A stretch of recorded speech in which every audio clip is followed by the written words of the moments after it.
Let me ask you something. Have you ever noticed that the harder you try, the further away your goal seems to get? Maybe it's that person you can't stop thinking about, a promotion you're desperate for, or a dream you're chasing relentlessly. But what if I told you the key to success isn't in pushing harder, but in letting go?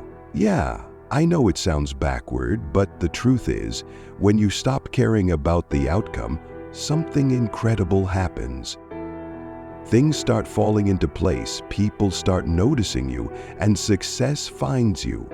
In this video, we're going to dive deep into why results come when you stop caring and how you can use this mindset shift to turn your life around. Let's get into it. Number 1, the power of letting go.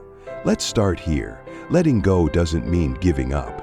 It's not about being passive or indifferent. It's about detaching from the need for a specific outcome. Imagine holding on to a rope so tightly that your hands hurt. The tension you create by gripping too hard doesn't just affect your hands. It affects your mind, your mood, and your energy. When you loosen your grip, you relieve that pressure. Right now, think of your goals. Whether it's getting someone's attention, landing that job, or building a better body, when you're obsessed with the outcome, you're holding that rope way too tight. Your energy is anxious, desperate, and that energy is felt by others. The moment you release that grip, you create space for things to flow naturally. But why? Why does this matter? Because people are drawn to those who radiate calm, confidence, energy, not anxious, needy vibes. This brings us to the next point. Number 2, why curiosity is key. When you stop caring so much, something fascinating happens. You become mysterious, and mystery is irresistible. Think about it. When everything about you is out in the open, there's nothing left to discover. But when you pull back, you leave room for curiosity. Harvard psychologists conducted a study in 2011 showing that uncertainty keeps people intrigued. When someone can't figure you out right away, they naturally want to know more. In dating, when you're not constantly texting or seeking validation, you create that intrigue. The other person starts thinking, what's going on with them? Why are they so calm? And here's the best part. They're not just curious about your actions, they're curious about you.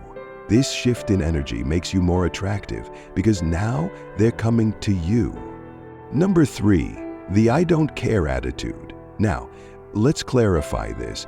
Not caring doesn't mean being cold or dismissive. It's about having a healthy detachment. A mindset where your self-worth isn't tied to someone else's approval.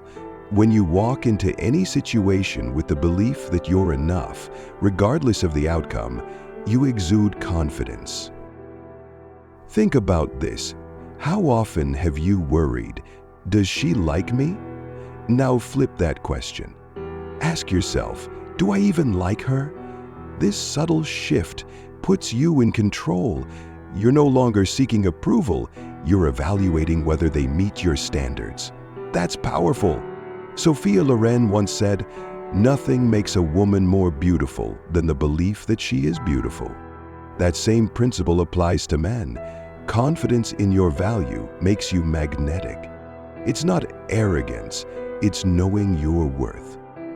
Number 4, less emotion, more attraction. Here's where it gets interesting. In the early stages of any relationship, less emotional investment can actually foster stronger attraction. Now, don't get me wrong, emotions are essential for long-term connections, but in the beginning, too much emotion too soon can make you seem unstable.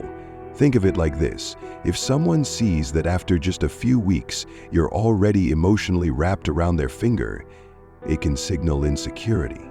It's not about playing games. It's about showing that you're grounded. You're someone who can remain calm and composed no matter the situation. Remember James Bond? He's the epitome of calm confidence. He's not emotionless, he's in control. That's what makes him attractive.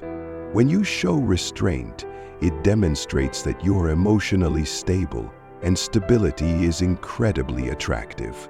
Number 5, the thrill of the chase. Now let's talk about human nature. We're wired to value things we have to work for. This isn't just a relationship thing, it's a life thing. Think about rare items like diamonds. Why are they valuable? Because they're hard to get. The same principle applies to people. When you stop being overly available, you become rare. People start to notice your absence, your independence, your self-respect, and suddenly they want to be part of your world. This isn't about manipulation, it's about understanding human behavior. When you respect your time and energy, others will too. Scarcity creates value, and when you become less available, you naturally raise your value. Number 6, turning the focus back on you. Here's where everything changes. When you stop caring about what others think, you reclaim all that energy you were wasting on external validation. Instead of wondering, do they like me? You ask, do I like myself? This isn't just about confidence, it's about realigning your priorities. You start investing in yourself, your health, your passions, your career. Think about this. People who thrive don't just look good, they feel good. They radiate a glow that comes from within. And that glow, it's self-respect. It's the quiet confidence that says, I don't need anyone's approval to be happy. When you operate from this mindset, you naturally attract opportunities and people, your energy becoming contagious. Here's a bonus thought. When you focus on you, you also start setting boundaries. You stop saying yes to things that drain you and start saying yes to what fuels your growth. Suddenly, your time becomes valuable and people respect it. And guess what? You respect yourself more too. That's the ripple effect of turning inward. Number 7, when they come back, think twice. Here's something you need to watch out for. When you stop caring and start thriving, people notice, especially those who once ignored or took you for granted. They'll come back, drawn by your newfound energy, your success, and that glow of confidence. And while it might feel good to have them back in your orbit, you need to pause. Ask yourself, are they here for the real me or just the glow-up version? Are they interested in who you've become, or are they craving the validation of being in your now thriving life? Think of this as protecting your castle. Not everyone deserves to walk back through the gates. Your energy is precious. Letting someone back in should be a decision based on mutual respect and growth, not because it feels good in the moment. You've worked too hard to let someone disrupt that peace. Remember what Steve Jobs said, your time is limited, so don't waste it living someone else's life. Your glow up isn't for show, it's for you. Be selective about who gets to share in that. Number 8, the freedom of letting go. So, why do results come when you stop caring? Because you've shifted from chasing to attracting.